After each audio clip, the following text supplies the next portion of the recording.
राधे राधे दोस्तों, MD teaching exam target पर आपका स्वागत है। आओ हम सब मिलकर अपनी मंजिल को प्राप्त करें। आज का टॉपिक अपनी लर्निंग थ्योरीज। फर्स्ट जो हमने पहले कर ली थी थॉर्नडाइक की प्रयत्न एवं भूल का सिद्धांत, ट्रायल एंड एरर मेथड। आज सेकंड जो है वो अपना है reinforcement theory. Reinforcement theory reinforcement theory जो है वो आपकी CL हेल और क्लार्क हेल, CL हेल या क्लार्क हेल ने दी है। रीइंफोर्समेंट का मतलब क्या होता है? उत्साहित करना। मतलब कोई काम को हम करके करके कई बार फेडअप हो जाते हैं, मन से दुखी हो जाते हैं, तो एक टाइप की कोई चीज ऐसी होती है जो हमें रीइंफोर्समेंट करती है, दोबारा उस काम को स्टार्ट करने के लिए अपने अंदर एक उत्साह होता है, एक यूं अंदर अंदर फीलिंग आती है कि नहीं ये काम हमें करना चाहिए, तो वो क्या होता है? उत्साहित करना। तो ये जो आपका ये सिद्धांत जो है वो आपका कब दिया था? 1943 में। रीइंफोर्समेंट थ्योरी जो है वो CL हेल और क्लार्क हेल ने दी है। 1943 में ये दी थी भाई। इसके हिंदी में, इंग्लिश में आपका ये रीइंफोर्समेंट थ्योरी मिलेगा, हिंदी में इसके डिफरेंट डिफरेंट नेम जो आपको मिलेंगे। फर्स्टली है पुनर्बलन का सिद्धांत है।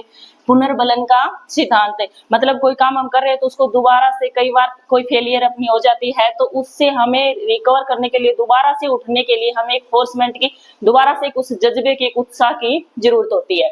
आवश्यकता न्यूनीकरण का सिद्धांत है। आवश्यकता न्यूनीकरण का, क्योंकि हमारी जो नीड्स है, हमारी जो आवश्यकताएं हैं वो बहुत ज्यादा होती हैं। अनलिमिटेड वांट्स हमारी होती हैं, वांट्स एंड नीड्स हैं वो क्या होती है? हमारी अनलिमिटेड होती हैं। तो ये जो आपका सिद्धांत है वो आवश्यकता न्यूनीकरण का सिद्धांत, मतलब कुछ उन आवश्यकताओं को, कुछ उन नीड्स को लिमिटेड करने का सबलीकरण का सिद्धांत है। इसको सबलीकरण का सिद्धांत भी कहा जाता है। क्रमबद्ध व्यवहार या व्यवहार यथार्थ सिद्धांत। क्रमबद्ध व्यवहार यथार्थ है सिद्धांत मतलब एक सीक्वेंस में, एक क्रम में चलाने का एक आपका ये सिद्धांत है। आगे है रीइंफोर्समेंट शब्द सबसे पहले किसने दिया था? रीइंफोर्समेंट शब्द जो है वो आपका सबसे पहले, उस शब्द का प्रयोग किसने किया था? वो शब्द जो है वो सबसे पहले किसने दिया था?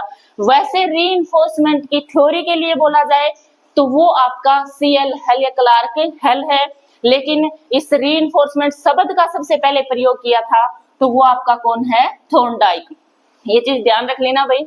रीइंफोर्समेंट शब्द जो है उसका प्रयोग सबसे पहले थॉर्नडाइक ने किया था, लेकिन रीइंफोर्समेंट थ्योरी जो है वो आपकी CL हेल और क्लार्क हेल के द्वारा गिवन है भाई। हर आवश्यकता में चालक है, मतलब रीइंफोर्समेंट जो है हर आवश्यकता में, भाई अपनी एक नीड होती है। अब कोई भी काम करते हैं तो उसमें अपनी एक नीड होती है, एक आवश्यकता होती है, तभी उस काम को करते हैं। अब जैसे स्टेट की तैयारी आप कर रहे हो, उसके लिए साइकोलॉजी आप पढ़ रहे हो, तो वो क्या है? साइकोलॉजी क्यों पढ़ रहे हैं? क्योंकि हमें स्टेट देना है, रीट देना है, आपके सीटेट देना है, तो मतलब कोई पेपर आप दे रहे हो उसमें आपका साइकोलॉजी जो हो, अब स्टेट आप दे रहे हो, इसमें आपका 30 मार्क्स का ये CDP जो है वो आएगा, CDP। तो इसलिए आप स्टेट जो CDP जो हो उसकी स्टडी कर रहे हो भाई। स्टेट जो आप दे रहे हो उसमें आपका CDP जो है वो 30 मार्क्स का होगा। CDP जो वो 30 मार्क्स का होगा, इसलिए हम ये पढ़ रहे हैं भाई थ्योरीज वगैरह। तो वो क्या होती है? चालक की, मतलब हर आवश्यकता में जो चालक, हर आवश्यकता में चालक है क्या? रीइंफोर्समेंट, मतलब अपनी कोई नीड होती है तभी हम उस काम को करते हैं भाई। व्यवहार में पुनर्बलन, व्यवहार में पुनर्बलन है भाई। कोई भी हम बिहेव करते हैं, कोई भी व्यवहार करते हो तो उसमें क्या होता है? पुनर्बलन होता है। ये बात किसने कही है? स्किनर ने।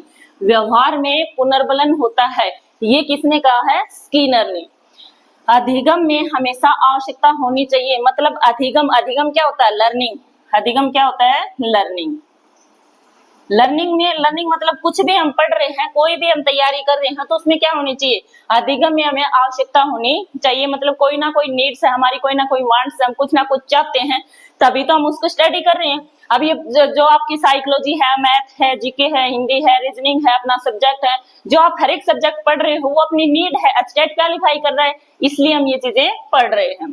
फिर आपका टाइप्स ऑफ रीइंफोर्समेंट। रीइंफोर्समेंट जो है वो कौन कौन से टाइप्स का होता है, किस किस टाइप्स का होता है, कौन कौन से हैं? तो रीइंफोर्समेंट जो है वो आपका फर्दर 2 टाइप्स का होता है भाई।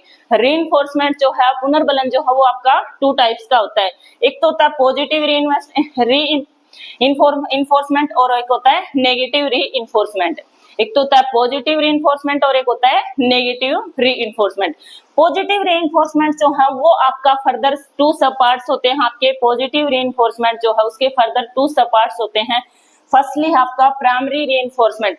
प्राइमरी रीइंफोर्समेंट जो है वो गुण होते हैं, वो एबिलिटीज होती हैं जो अपने अंदर जन्मजात होती हैं, जो एबिलिटीज जो अपने अंदर जन्मजात होती हैं, जैसे प्यास लगना, भूख लगना, नींद आना। मतलब जन्मजात, जैसे ही बच्चा जन्म लेता है तो प्यास लगती है तो पानी के लिए रोता है, भूख लगती है तो दूध के लिए।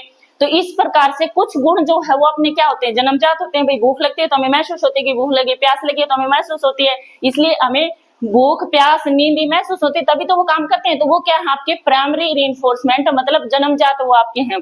सेकेंडरी है कि बाहर की चीजों को देख लें, जैसे टीचर्स जो है कोई काम आपसे करवाया जा रहा है, कोई टेस्ट वगैरह आपका दे रखा है, कोई चैप्टर आपको लर्न करने के लिए दे रखा है, तो वो आप क्यों लर्न करते हो? क्योंकि या तो टीचर आपको ये बोलेगा कि भाई आप ये जो 2 चैप्टर जो आपको लर्न करने के लिए दिए हैं, ये दोनों चैप्टर यदि आप पे 15 में से 15 या आपका टेस्ट लिया जाता है 20 मार्क्स का, 15 मार्क्स का, मतलब जितने मार्क्स का आपका टेस्ट लिया जाता है उसमें से कंप्लीट नंबर लेके आते हो, पूरे के पूरे नंबर आप लेके आते हो, तो आपको पुरस्कार दिया जाएगा।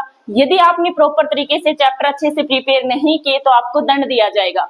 तो वो आपके क्या होते हैं, सेकेंडरी रीइंफोर्समेंट। या तो आप पुरस्कार के लिए या उस दंड से बचने के लिए उस चीज को आप करते हो भाई। तो वो कौन से होते हैं, पॉजिटिव रीइंफोर्समेंट। पॉजिटिव रीइंफोर्समेंट जो फर्दर 2 टाइप्स के होते हैं, एक तो होता है आपका प्राइमरी रीइंफोर्समेंट और सेकंड होता है आपका सेकेंडरी रीइंफोर्समेंट।